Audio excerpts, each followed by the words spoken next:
When you sign up for Gusto, Grabe naman yan, magpaalis ng viewers. Meron akong ipi-play sa inyo mamaya ng mga videos na talagang famous vloggers sa Pilipinas. May 10 million pa nga eh. May 50 million pa nga yung isa eh. Isang video lang yung ginawa niya, nagkamali minsan. Nawala ang ano niya, viewers niya. Nawala. Reports health insurance employee onboarding and...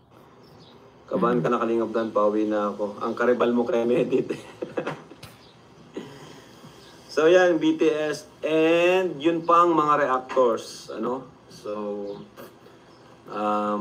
yun nga po. Binibilang ko yung mga buzzers ko dito kanina, konti lang eh. Suggestions naman, or ang hinaing naman po ng mga reactor natin, reactors, KROR, di ba pang reactors, di lang KROR, no?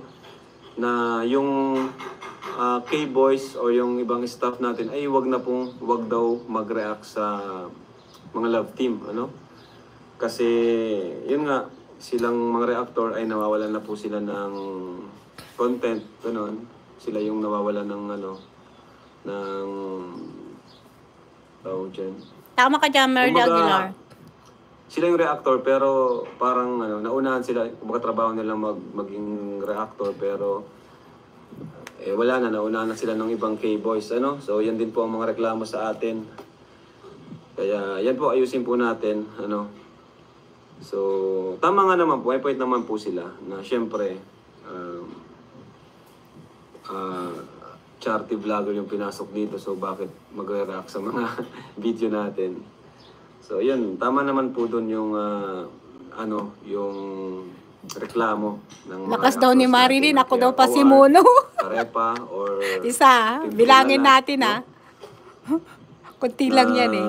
Random. Buwas-bawasan yung pag... Si Marilyn daw nagreklamo, dalawa. Pagka-topic sa mga love team or kung ano man. Kasi ang nawawalan ng yung mga reactors po natin ay nagbibigay po yan.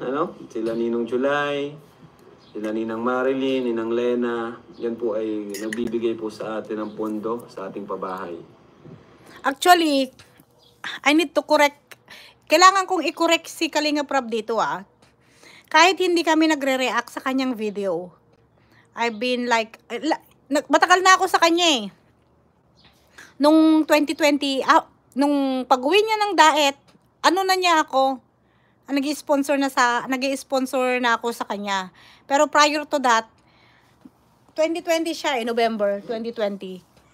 Gusto ko lang siyang i-correct dito, kahit hindi kami nagre-reactor ni Maring Lena sa mga videos niya, ay nagbibigay kami. Malaki po yung binibigay namin na sa kanya.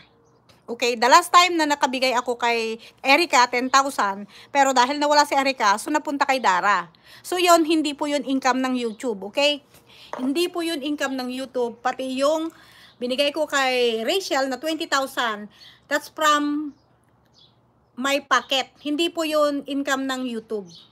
Hindi po ako bumababa sa 10,000 na nagbibigay kay Kalinga Prab. So, all in all, hindi po galing sa pagre-reaction ko sa videos niya yung mga tinutulong ko sa kanya. Last month, nagbigay ako kasi nga may kunting kinita. Hindi ko pa nga yun Nagbigay ako ng 15,000. May kunting kinita yung maliit lang yun. Hindi ko pa dineduct yung tax ko dito. Nakalimutan kong i-deduct yung tax ko dito sa US kasi pag nag-file kami ng 1099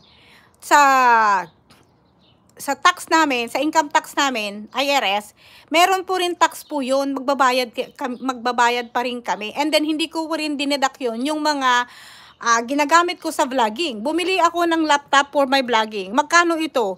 Itong ko to, 25,000, 2,500 po ito. 2,500 itong laptop ko. Hindi ko pa ito dineduct doon sa vlogging, yung mga ko. And then yung mga donation ko po, hindi ko pa dineduct dito sa income ko dito sa aking reaction. So, mas malaki po yung naibibigay namin kumpara dito sa paggagawa namin ng reaction.